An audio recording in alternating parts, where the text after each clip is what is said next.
DPAP अध्यक्ष गुलाम नबी आजाद ने लोकसभा चुनाव लड़ने से कर दिया है इनकार। आपको बता दें, अनंतनाग राजौरी संसदीय सीट से उनके चुनाव लड़ने की खबरें थी। जम्मू कश्मीर के डेमोक्रेटिक प्रोग्रेसिव आजाद पार्टी के अध्यक्ष गुलाम नबी आजाद ने लोकसभा चुनाव नहीं लड़ने का ऐलान किया है। पार्टी के सूत्रों का कहना है कि गुलाम नबी आजाद लोकसभा चुनाव नहीं लड़ेंगे। अब उनकी जगह अनंतनाग राजौरी संसदीय सीट से डीपीएपी ने मोहम्मद सलीम पर्रे को उम्मीदवार बनाया है। गुलाम नबी आजाद के अचानक ये फैसला लेने के पीछे क्या कारण है, इस पर अभी कुछ साफ नहीं हो सका है। नेशनल कॉन्फ्रेंस नेता उमर अब्दुल्ला ने कहा कि गुलाम नबी आजाद ने हार के डर से चुनाव नहीं लड़ने का फैसला किया है।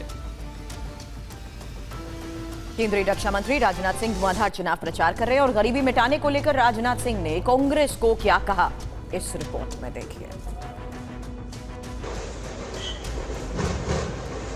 मिशन 400 पार के लिए बीजेपी के स्टार प्रचारक लगातार मैदान में हुंकार भर रहे हैं, विरोधियों पर चुन चुन कर वार कर रहे हैं। एक सभा को संबोधित करते हुए केंद्रीय रक्षा मंत्री राजनाथ सिंह ने गरीबी को लेकर कांग्रेस पर जोरदार प्रहार किया। राजनाथ ने कहा, नेहरू से लेकर राजीव गांधी तक सबने गरीबी मिटाने की बात कही, लेकिन सभी फेल रहे। उन्होंने कहा कि प्रधानमंत्री नरेंद्र मोदी ने 10 सालों में करोड़ों लोगों को गरीबी रेखा से बाहर निकाला। जब से पहली गवर्नमेंट 51 में कांग्रेस की बनी थी, तो पंडित जवाहरलाल नेहरू ने कहा था, हमारी गवर्नमेंट बनेगी, हम पावर्टी को समाप्त करेंगे। इंदिरा जी आई, उन्होंने भी कहा पावर्टी को समाप्त करेंगे। राजीव गांधी आए, उन्होंने कहा पावर्टी को समाप्त करेंगे, लेकिन कोई भी पावर्टी को समाप्त नहीं कर पाया। लेकिन प्राइम मिनिस्टर मोदी ने विद इन 10 ईयर 25 करोड़ लोगों को पावर्टी लाइन से बाहर करने में कामयाबी हासिल हुई है। और आम आदमी पार्टी के नेता अहमदुल्ला खान के खिलाफ गैर जमानती वारंट जारी करने की मांग वाली ईडी की अर्जी पर आज सुनवाई है। दिल्ली के राउज एवेन्यू कोर्ट में दाखिल अपनी अर्जी में ईडी ने कहा है कि बार बार समन जारी करने के बावजूद अमानतुल्लाह कोर्ट में पेश नहीं हो रहे हैं, लिहाजा गैर जमानती वारंट जारी किया जाए। इससे पहले दिल्ली हाई कोर्ट ने भी अमानतुल्लाह को गिरफ्तारी से राहत देने से इनकार कर दिया था। तब हाई कोर्ट ने कहा था कि वो ईडी की तरफ से 6 समन भेजे जाने के बावजूद पेश नहीं हुए। सुप्रीम कोर्ट ने अग्रिम जमानत की मांग ठुकराते हुए कहा कि अगर ईडी के पास गिरफ्तारी के लायक सबूत हो तो वो विधायक को गिरफ्तार कर सकता है।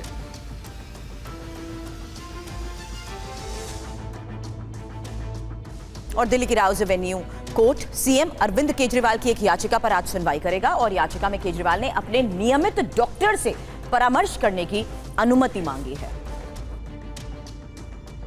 अरविंद केजरीवाल को ईडी ने 21 मार्च को दिल्ली आबकारी नीति मामले में उनके आवास से गिरफ्तार किया था। तब से वो लगातार कानून के शिकंजे में है। इस बीच अरविंद केजरीवाल के वकील ने कहा है कि केजरीवाल के शुगर लेवल में लगातार उतार चढ़ाव हो रहा है।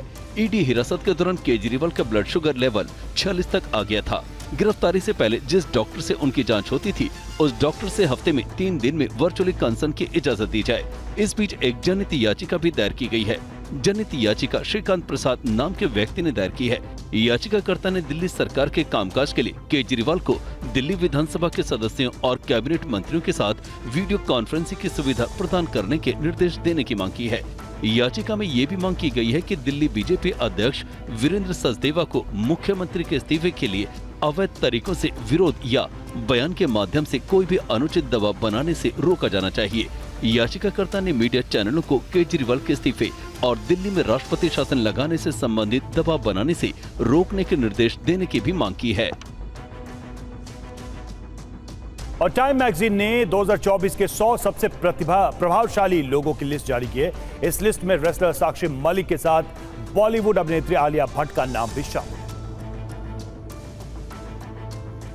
ओलंपिक पदक विजेता भारतीय पहलवान साक्षी मलिक को टाइम पत्रिका ने 2024 के 100 सबसे प्रभावशाली लोगों में शामिल किया है। टाइम मैगजीन में अपना नाम देखकर साक्षी मलिक बेहद खुश हैं।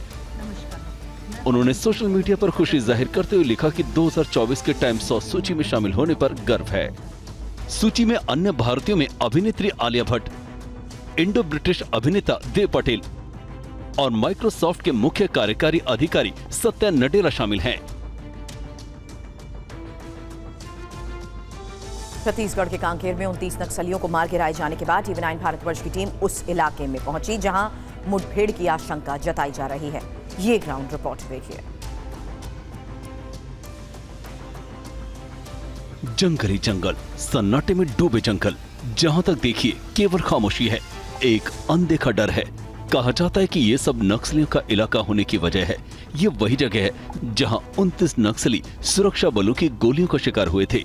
अब तक के सबसे बड़े हमले की ग्राउंड रिपोर्ट करने TV9 की टीम देर रात जगदलपुर से लगभग 280 किलोमीटर दूर घटनास्थल हापाटोला पहुंची, जहां इंसानों का नामो निशान नहीं। चंद झोपड़ियों में कुछ है तो सन्नाटा। जिस इलाके में 16 अप्रैल को मुठभेड़ हुई, वो इलाका माओवादियों का आधार क्षेत्र नजर आ रहा था।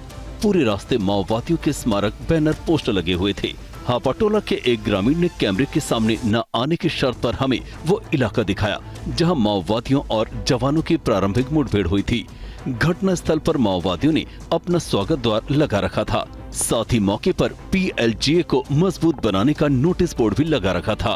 जानकारी के मुताबिक अगर माने तो इसके आसपास ही कहीं पर मुठभेड़ हुई थी, जिसमें 29 नक्सलियों को मार गिराया था, जिसमें से एक शंकर राव जो बड़ा नक्सली लीडर था, 25 लाख का नामी नक्सली था, उसको मार गिराया। एक ललिता महिला नक्सली है जिसकी शिनाख्त की गई है, लेकिन उस पर कितने लाख का इनाम है उस पर अभी तक कोई भी ऐसी बात निकल के सामने नहीं है। और लगातार जो है कोशिश की जा रही है उन जितने भी नक्सली मारे गए उनकी शिनाख्त करने की, कौन कितने लाख का नक्सली है। और साथ ही इनके साथ जो भी इनके हथियार बरामद हुए हैं, सभी ऑटोमेटिक हथियार बरामद हुए हैं, AK-47 LMG जैसे बड़े हथियार जो है बरामद हुए।